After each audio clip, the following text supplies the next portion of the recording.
Hello everyone, it's Richard Lewis here with another video, and I started this a bunch of times. Minute I sat down to record, guy with a fucking leaf blower outside my window. Like, there's not even any leaves there. What the fuck you doing? Anyway, if you hear that, I'm not recording it again. Fuck him.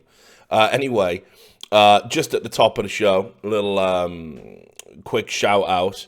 I got a present in the mail from a fan who is 10 years old, uh, because you're never too young to get red pilled. And it's this. Ugh. It's a fucking cuddly representation of me as drawn by Chloe Price. So that was very nice. Belated Christmas gift. Super psyched about that. And apparently it's called a Budsies. If you ever want to get one yourself, they're like custom made cuddly toys. You get a birth certificate with them.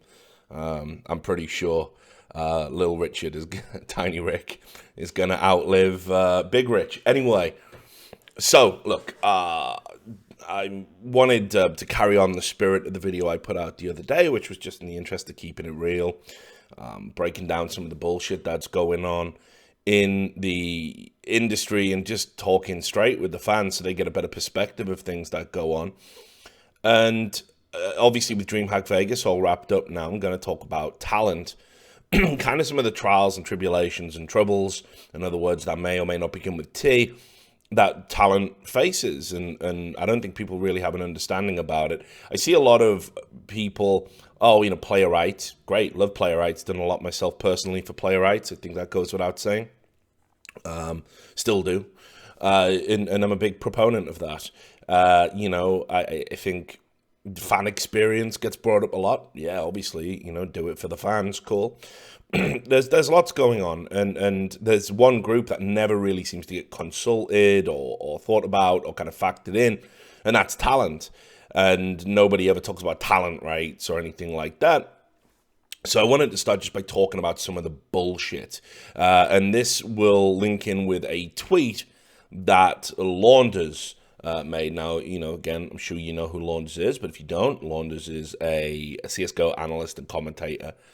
He does interviews as well. He famously did the one with Semphis that led to the Adderall, allegations. And I guess his long-standing contribution to esports will be the introduction of drug tests for ESL tournaments.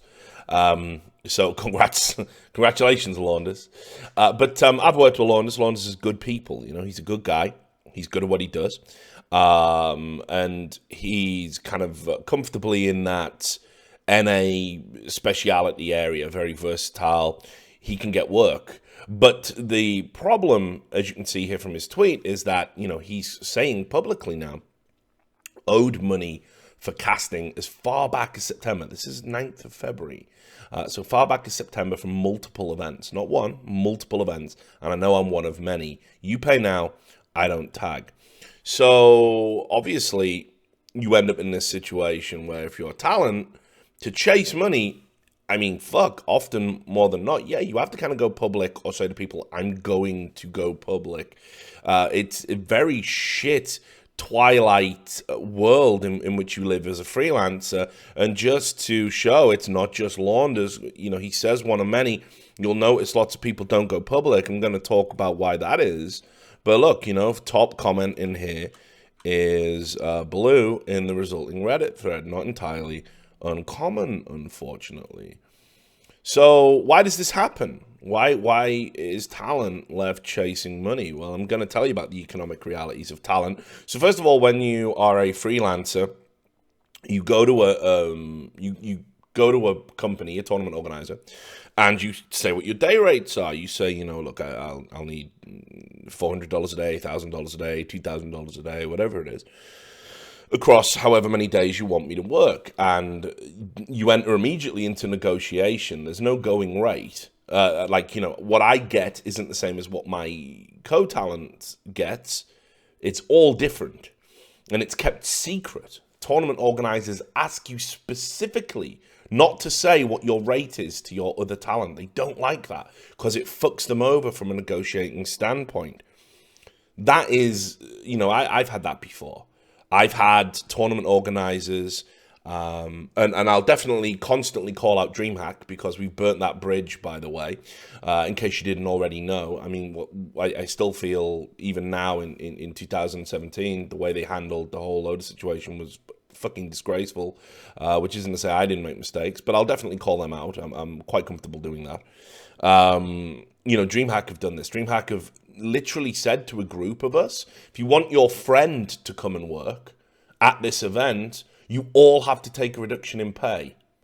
I want you to think about that. I want you to think about that because, we're up to budget. So then it puts it on you. It makes you a piece of shit if you say, well, I still want to get my day rate that I'm worth, but if not, this guy who I like and thinks adds something to the broadcast, he doesn't get employed if I don't take $200 a day less, if we all don't take $200 a day less so we can pay him. That's fucking awful. I mean, that's an appalling position to put your talent in. They do loads of stuff like that. But it's not just DreamHack, obviously. This is just the economic realities of talent. This is how you hustle. This is how you do it. And they openly tell you, don't talk to your fellow talent about what you get. I will pay you more than them, but you must never let them know what you're getting. And on top of that, right, so we have this abundance of talent right now. Everyone says it. CSGO talent, it is not just broad, it is deep, I think even by the time you get down to tier 2 casters, we got real fucking talent there, real potential, breakout potential. We've got guys who do like really super small local events that honestly, with a bit of spit and polish, could be right up there. They could be the voices of the future. Now that should be a great thing. I love that. I think, I remember when everyone used to fucking jerk off about the StarCraft talent pool and how amazing that was. And they were right. I mean, there was an abundance of talent back in StarCraft, like in 2010. I mean, multiple reasons for that. First of all, yes, you had natural talent, phenomenally talented people, big personalities, sure. You also had a lot of people jump ship because money, and they would just woo, and off they went, right? And then, I've always played StarCraft. I love it. Love that game. Okay, cool. What's this unit called? Is it a Zerg? They jumped for the money, right? And I don't blame them. You gotta make your moves if you want to make a living out of this, and you got to be versatile. Games don't last forever. You might, if you're smart. But the one thing that StarCraft group never had was this unity, right? StarCraft talent fucking were all backstabbing, treacherous little cunts, and they only cared about their bottom line. I mean, there were factions, but those factions would go after each other all the time, lowballing each other in bids quite deliberately, saying who could and couldn't work in what territories. It was a shit show, frankly embarrassing. I never came across as many divas or prima donnas as I did in the StarCraft talent pool, and they remain, a lot of them, with this unbelievably inflated ego about their own abilities and the longevity of their game and everything else. In CSGO, legitimately, we are pretty friendly with each other. We break the rules. We do talk about what we earn. We tell people you need to ask for more because I'm getting double what you're getting, and that's not fair. We hang out. We try and find ways to make sure we can all be at the events that we want, and you've seen many people take a stand, I refused to do ESL events because they wouldn't hire Thorin. Everyone goes, that's because you and Thorin are best buddies. I mean, I don't know where people get this idea from. We work well together. We have an understanding. We have a relationship. More often than not, when the events are over, me and Duncan go to our decompression chambers and go back to making content and talk occasionally. It's not like we're joined at the hip, right? But I did it because I felt it was unfair to single out somebody who I think makes a broadcast entertaining and not have them on a broadcast because of past transgressions that don't really mean anything in a broader context, a lot of which was grotesquely spun out of, reality. You saw recently Thorin paid it forward and said, if Yanko doesn't get to do the next major, I won't be there. And we do this. We talk about this a lot. There is solidarity in our ranks. But here's the problem. When it comes to too many cooks, right? So many people capable of working on a broadcast to a high standard. How can we all be friends and all get work and all share it? We don't. what tournament organizers do quite specifically is they use the fact that there's a finite amount of work to go around to basically get talent to acquiesce to terrible conditions. So what do I mean by that? Well, okay, why is Launders getting, gypped for 5 fucking, months on the money? Why is he getting wrecked? He's, having to chase up money 5 months later. He's left it 5 months, right? Why? Because he knows, and this is the prevailing sentiment amongst talent, if you go out publicly against the tournament organizer and say, hey, these guys haven't paid me my money, you don't get to work for them again. So understand the fucking mad cuckolded logic you get put in, right? If I call out the company that doesn't pay me, I don't get to work again for the company that doesn't pay me. They might use someone else because there's this abundance of talent. We've got all this deep talent. And trust me, they do that. They've said, oh, you've said a few disparaging things about us, guys. Don't know if we can use you again if that continues. And it's like, I'm not saying anything disparaging about you. I'm saying you owe me motherfucking money, because you do. And well, we got all these hungry commentators over here. And then you're like, guys, can I get a little backup? Can you stand with me on this? And then those hungry commentators go, well, yeah, but like if I don't take that job for them, then I don't work this year. I got to get the scraps from the table. So what can talent do collectively? I mean, you can't really do much, right?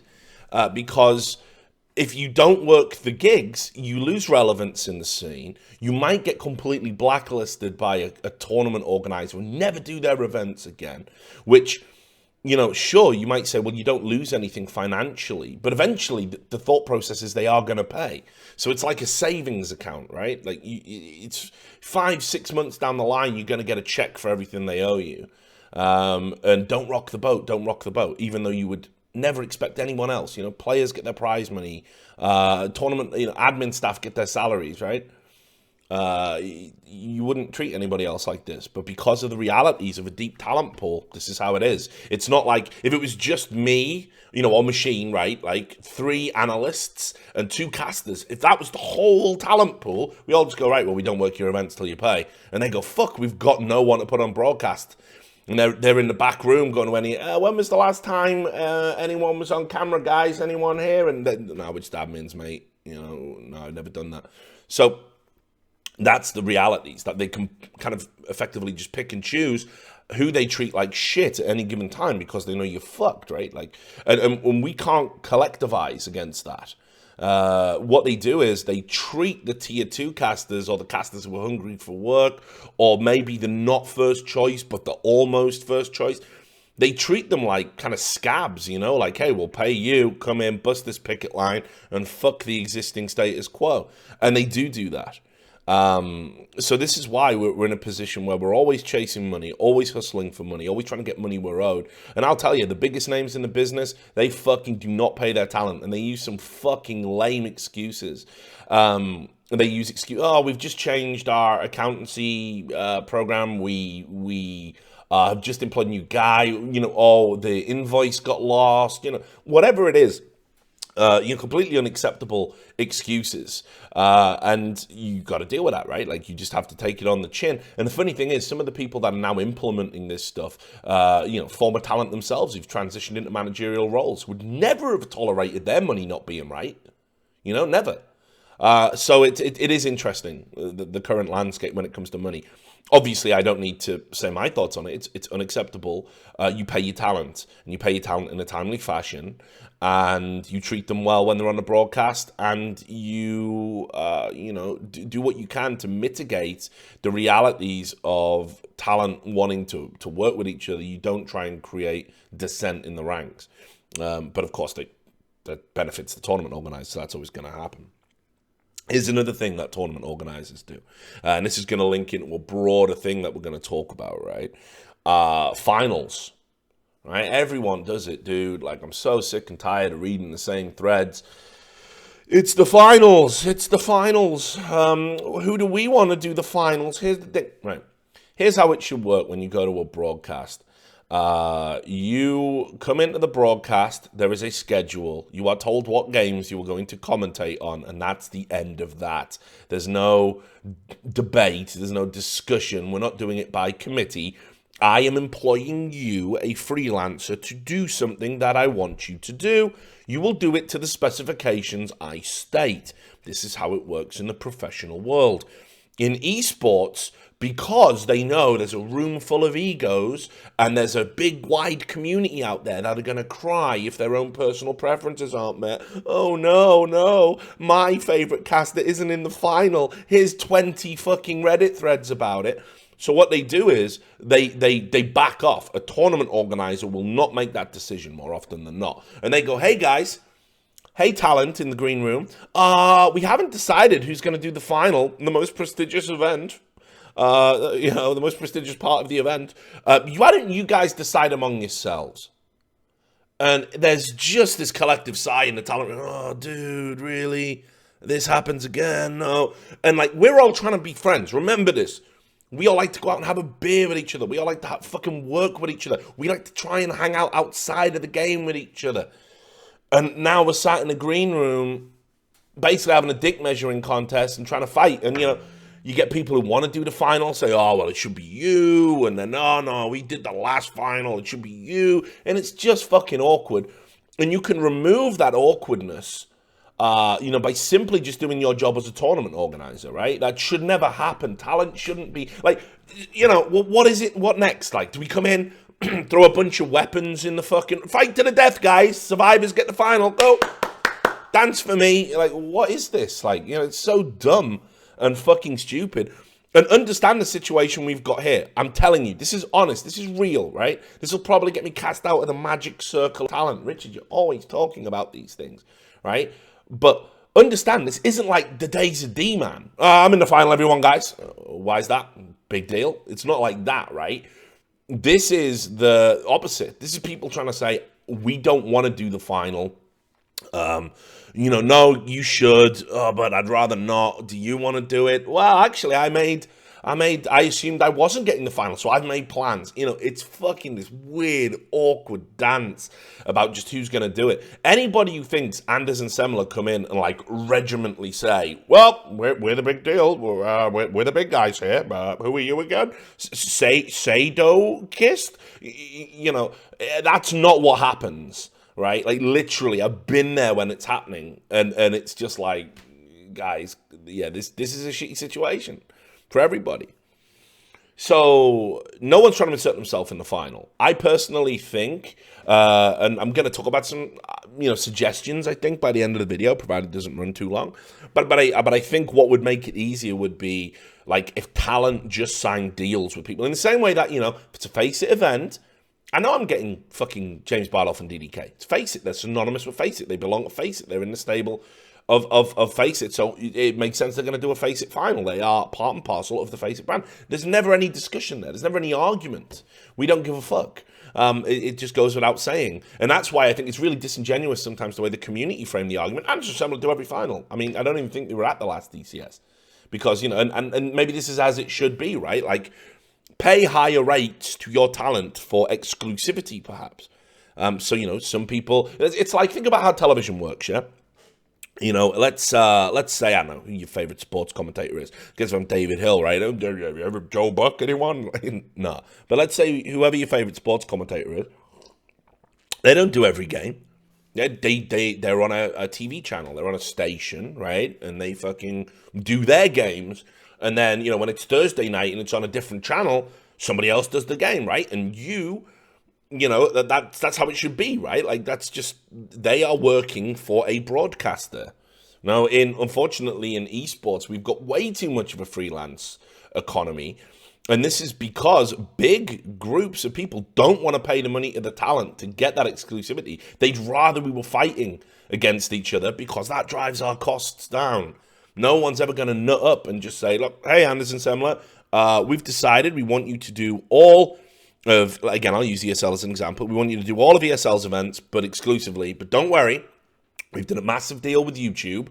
Here's a huge fat fucking check. And you go nowhere from now. You know, why doesn't that happen? Definitely happens in the sports world. Why doesn't it happen in esports? Because they'd literally rather, me and fucking everyone else would just, in a circle, we are boo, like trying to choke each other and shit. Like it's unbelievable. So let's also get on the social media stuff, which is really what prompted this. Right. So you guys make these threads all the fucking time. This guy shouldn't do this final. This guy sucks. Why do we use this guy? Somebody get this guy off the broadcast. This guy's better than that guy. And look, make him by all fucking means. But you're definitely entitled to do it. Well done. But here's the thing. When you do this, you're actually contributing to this problem. Like, for real, you are. Like, and I'm not saying don't do it. Definitely do it. Free speech. Your opinion is wonderful, right? Like, definitely tell everyone about it, right? But here's the thing. You definitely are contributing to this issue. Because if you think a company like ESL isn't as cynical as to sit and watch what crops up on social media, what a front page Reddit post is, and go, we can actually use this. We can actually take these people here and use them to negotiate lower rates or to actually not have these people on a broadcast at all. Save us a bunch of money. You haven't been paying attention to the industry like for the past few years. So that misrepresentation of consensus, which is what Reddit is effectively. I make this mistake as well. That if you see a front page Reddit post, you assume it's a consensus, and it's not. An upvote can be given for a lot of reasons. Some people just want to see the world burn. Oh, that's controversial. Let's get that to the front page. Some people give an upvote as a tacit agreement. Some people are like bitter, twisted little fucking troglodytes, and because, like, I don't know, let's say Semler blocked them on Twitter, they wait for a thread like that, and they upvote it with multiple accounts, and they get in there, and they fucking post on each of their accounts, like, yeah, Semler's an asshole, like, never met the guy, just said something bad on Twitter and got blocked, right? And they're in there, and it creates this illusion of consensus, which externally, if it's about you or whatever, it can be very easy to think, well, where are the fans at? Now, equally as well, it's a global website. Different time zones can lead to different opinions. Different times of day can lead to different opinions. I've had it. I've had threads. Richard Lewis is a fucking disgrace and should never work again. Let's get him out of the industry. He's cancer. Front page, thousands of comments. Yep, absolutely. He is bad. He's a terrible human being. And then 2 weeks later, let's all thank Richard Lewis for his sterling contribution to esports. You can't you can't pay attention to this. It's gibberish. It's a frenzied just circle jerk all the time. And, I've said this, and I think it's what Semler meant the other day on Twitter, but I've said this a bunch of times. Like, I take the praise with as little stock as I take the credit. As I take the criticism. Like, you are shit and deserve to die. Okay, cool. You are my favorite ever. Please don't die. It's all meaningless. It's personal preferences. I just try and filter it all out and just do my thing. And when I'm in the middle of a fucking anti-Richard Lewis storm, just ride it out because, it's going to last 2-3 days and then people are going to move on to the next thing they're outraged about. And if you're getting praise and everyone's sucking you off, don't think you're invincible because next time you fuck up, the same people who said you were the Messiah popping out golden turds, they're going to be the people that fucking kick you to death. It's just nonsense. So, look, the social media element of it is definitely a big deal in terms of how it can impact on the economy. This is why I think it's worth highlighting that it's not the same as some other stuff that I've seen. Because, hang on, let me find the exact thread here. Now, I'm trying to think where it was. It was the Semler one. I would go mad. Just give me 2 seconds while I bring this up. Because I think this is an important point.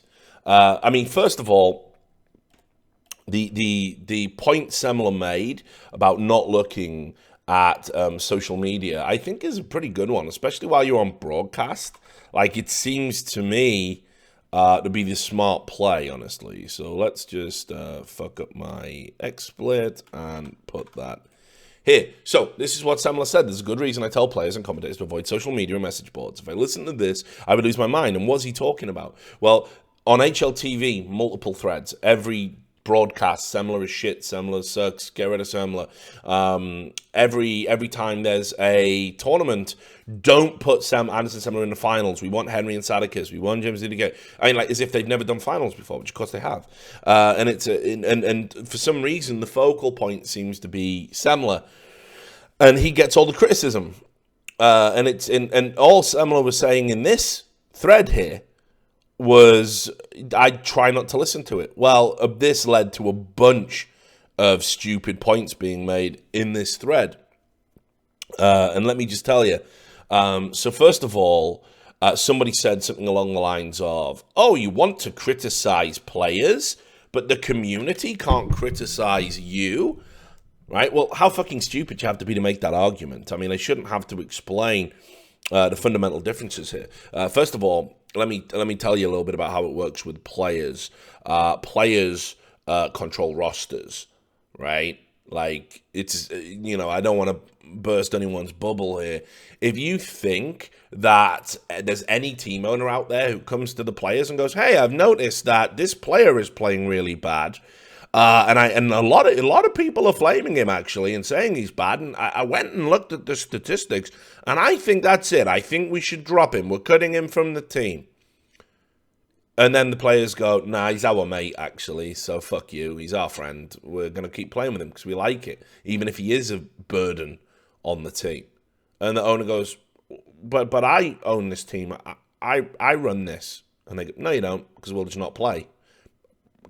Carry on with the shit player. So public criticism of a player, while it might hurt their feelings, is never going to lead to like a removal of employment, or there's no shadowy organization that can step in and take their money away. Players control rosters. It boggles my mind we're still in that position, honestly, within esports. I think managers should be coming in and coaches and saying, right, you're out, you're bad, here's a sub, you're in. And doing things like this. And I don't understand why it feels like we're never going to get to that stage. It's kind of like, let's all have equal pay if we're players. Well, why would you do that? You're better. You're the star. Like, you should get more. Nico should get more than Spiddy, right? Like, let's be fucking real about it. But no, we control the roster. Our dictate is this happens. Brilliant. So it's really, really stupid to even compare the two. Second, all Semler said here was that he didn't have to listen to your bullshit. Not that you don't have the right to say it. I say this all the time. Fingers in my ears, not the same as a hand over your mouth. You can go fucking nuts, go froth about it. Like, just don't be surprised when I tune the fuck out, right? After a while, it does lose its meaning. And I went through all of the threads over Vegas, and I'm not going to include comments here because apparently it's witch hunting and it just gets your content removed from Reddit. And fuck it, I'd rather people actually saw this. But let me tell you, and I'm looking at them now, comments that are literally saying, yeah, Semler is boring. Semler tries too hard. This isn't constructive. This is, Semler doesn't care about it anymore. Like all of this just people making wild assumptions. If he thinks his casting quality hasn't gone down, he's in denial. Semler must improve massively. Well, how? It's just, none of this is constructive. It's just personal opinion peddled as fact. So it's really unbelievable to see it, en masse, like it is. So there was another argument as well, and this one is pretty stupid also, but for different reasons. And that was, players don't need community feedback to improve, but casters do because it's us who listens to it, and we should tell them how to do their job because it's what we like to hear. Let that sink in, all right? That is also fucking stupid, by the way. If you, as a piece of broadcast talent, tried to tailor what to do on your show to each individual piece of feedback that you got about what people like, it'd be a fucking mess. So, so if, for example, let's say there was one guy, let's call him Carmack, right, who wanted to have a custard pie fight halfway through, like, a game. Anders and Semler, throwing custom pies at each other because he thinks it's more entertaining. Well, do we do that? Do we introduce that as part of the course to the show because this one person thinks that's great? What about the other people who don't? What about even if everyone else was indifferent to it, why are we doing this just to appease what one person thinks? You don't do that. You come up with your own style. You look at what broadcasting standards are for the particular sport you're in, and you try and balance it, right? And this is the key thing here.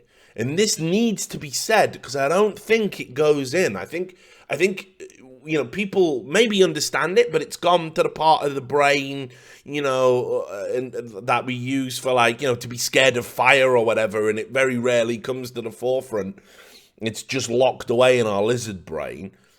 You are not supposed to like everyone the same. You're not, right? You really aren't. You are supposed to make a list in your brain about who you think is better than everyone else. And if you look at it, you will see the arguments. Now, that's definitely tempered with this other key phrase to remember. Familiarity breeds contempt. Anders and Semler have been at the top of the fucking food chain, top of the game, for how many years now? They were the guys that at fucking 4 a.m. I could go on Twitch and it'd be Anders and Semler commentating some tier 5 Finnish game. These guys grinded, by the way. When we didn't have any good commentators. Semler was transitioning from other roles. He was in the good studio. He was a former Bloodline Champions commentator. Anders was just a guy who, no experience, tried to get in and just do a good job, supported by his wife. He gave up everything to do it. And they came together and it worked and it clicked. And they reinvented the way we did CS casting. I urge you, go back and watch some Counter-Strike source casting, some 1.6 casting. Here's how it used to work. I know, because I did it. I used to do it with Henry G. In ESEA, you'll probably find the broadcasts out there. Here's how it used to work before Anders and Semler came along. Play-by-play guy, this is what is happening on your screen, and this thing that's on the screen has happened, it is happening, it's over. And then you would go to the color guy, and in the 15, 20 seconds he's got, in the buy round, he would explain contextually why the round happened. Well, yes, Richard, what he did there was he put down the smoke and he pushed through the smoke, and that's why that smoke is a particularly good smoke. Right, great, thanks for that. Back to the play-by-play. It was very stiff, very rigid.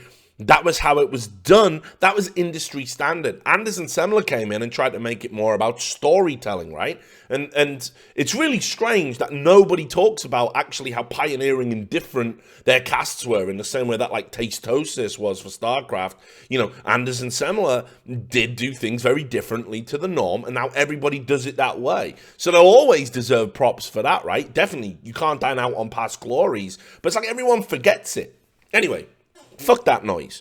It's like I said, you are supposed to make a list, but then do you know what you do with that list?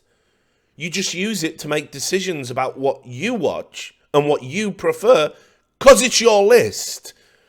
It's yours, you see. Yours, and your list will not be the same as anyone else's list. Why do people feel this need to conscript everyone into their opinion? I don't understand it. Here, you don't constantly talk about your fucking list. Can you imagine it, right? If you were in a restaurant, right, and you've got a list of food that you like, and somebody orders a fucking steak, and you go, well, top of my list is fish, actually. I like the trout. I mean, why aren't you ordering the trout? In fact, why are they even serving steak here when you could have trout, you could have cod, you could have... What are you doing, man? You really a fucking drag, actually. This is retarded. Great. You like fish. I like steak. What the fuck? Chill the fuck out. Eat your food. But that's what happens. So you don't constantly talk about the list. And then the conceit of actively trying to have somebody removed from a broadcast because you don't like them. I mean, what the fuck is that? Definitely express your opinions. I'm not saying you can't express your opinions. Make a thread on Reddit, like when you say, DreamHack, you must do what I want because my preferences are sacrosanct to everything else. Well, that makes you fucking stupid, doesn't it? That makes you unreasonable. Definitely express the opinion of who you prefer. Talk about it. Hey, who do you think's the best caster? It's weird, isn't it? How the debate is never framed that way. Hey, guys, what's your favorite caster? I really like Sadikist because I think his wordplay is really good. Who do you like? And then someone goes, well, actually, you know, Moses doesn't do it often, but I really like Moses. I actually like Metas. He gives a regional flavor. That is what a constructive debate looks like. Okay, you making a thread. Can we not have Anderson Semler do this final? Or I'm going to not watch it. Who's with me, everyone? What? You know, you're a piece of fucking shit. So let's just stop the lie that is constructive criticism. If we can just do that, right, and agree that isn't constructive at all. Like, Semler's gone through a bunch of shit lately, and he turns up and he does his fucking job. I think he's fucking great. Broadcasters think he's fucking great. Right? You don't have to like him, all right? But don't try and take stuff away from him because you don't like him. Don't try and, like, just constantly kick him in the fucking ribs. I mean, look, the level of entitlement that, like, Semler must listen to you. Why? Like, why are you the expert? It's just unreasonable, guys. You know, and here's the thing. Everybody says, you know, I don't listen to the criticism. Everyone does, man. We're out there. We're a bunch of fucking egotistical narcissists. I think you have to be, to a certain degree, to be on broadcast, to do what I'm doing now, to talk into a webcam as if I'm having a real conversation, right? I got to think that my opinion counts. I got to have an ego. So what do we do when we've got an ego? Obviously, listen to the criticism. We listen to the praise. We try and absorb it all. It drives you crazy. Total Biscuit said it multiple times. He thinks the average person just isn't cut out for this level of access in the social media age. It'll drive a lot of people nuts. And just this idea that it's like, you know, I have to listen to you. I don't have to listen to you. You do not have to at me, you know, on Twitter when you want to critique something I've done. You don't have to. People say to me, Richard, I tweeted at you and you didn't reply. Yeah, I don't want to have a conversation with you. I'm fucking sorry. Do I have the right? Can I choose that now? Can I choose not to engage with you? You know, people do this now. Block them on Twitter. They get your email you. You appear to have blocked me on Twitter. Yeah, because I don't want to talk to you. What is so hard about this? Like, when did the world become so fucking connected? I have to allow. Okay, well let's go for dinner. Every person on Twitter, let's all go out on a dinner date and I will sit 1v1 across a table from you and you can tell me why you think I'm garbage. How about that? Oh, tell me more. Yeah, well, you should have seen what I was like when I was 12. You know, what is this? It's insane, isn't it? When you lay it out like that. So just listen, guys, you know, every event, maybe don't make 50 threads about who you like more than everybody else and demand that they're in the final. Right? Just maybe don't do that. And I've already said it just doesn't help anyway because we're already more often than not pitted in that fucking battle about who's going to be in the final. So all of these issues in what is a popularity-driven game, like, really can pit talent against each other. And when you don't want to have that natural rivalry, when you don't want to, you know, compete with someone, it's really awkward when, you know, you just look at it and it's like, fuck, you know, I'm going to have something taken away from me if the weight of public opinion keeps pushing this way. Tournament organizers might do it if I demand my rights. It's just a nightmare. And people say, like, why don't you have a union? Well, how when you have limited airtime, how can the guys who get it represent the interests of the guys who don't? Like, how can we all share prestige? Why and not only that, like, why shouldn't the better and more popular commentators get more work? I mean, that's how it should work, right? So it's a fucking mess. And this is why it can't happen. I think, honestly, the best solution to the situation I've seen is like what Room on Fire is trying to do. To be a collective, a group, and you hire that group to do your broadcast. Now, unfortunately, even as things stand, you know, like, the Face It guys can't be in that group, and I don't know if Henry G and Sadikist want to be in that group, but maybe they should go and make their own groups.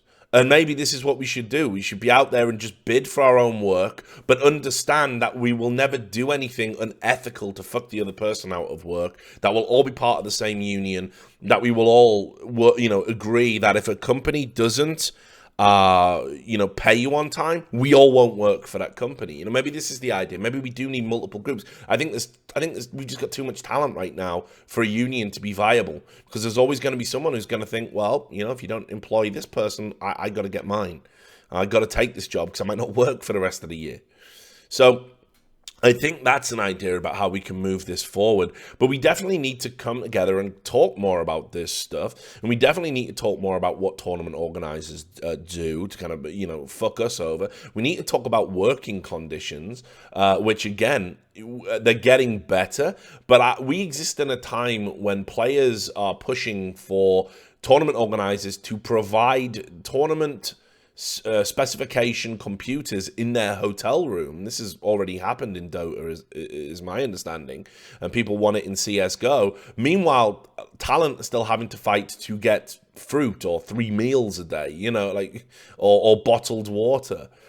They are the last consideration, and this is why I think these groups have to become important, or these tournament organizers need to nut up and hire talent full time as part of their staffing.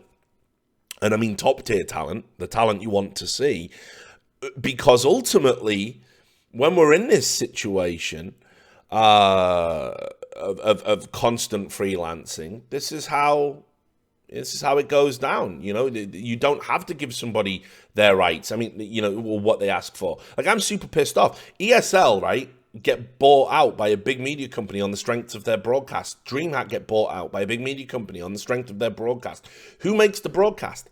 It's the talent.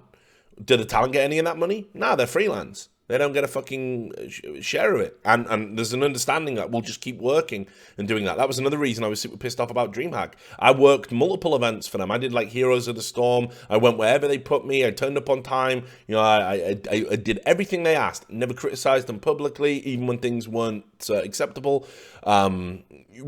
Used to work with other talent to mitigate issues and try and resolve problems, and did so much for them.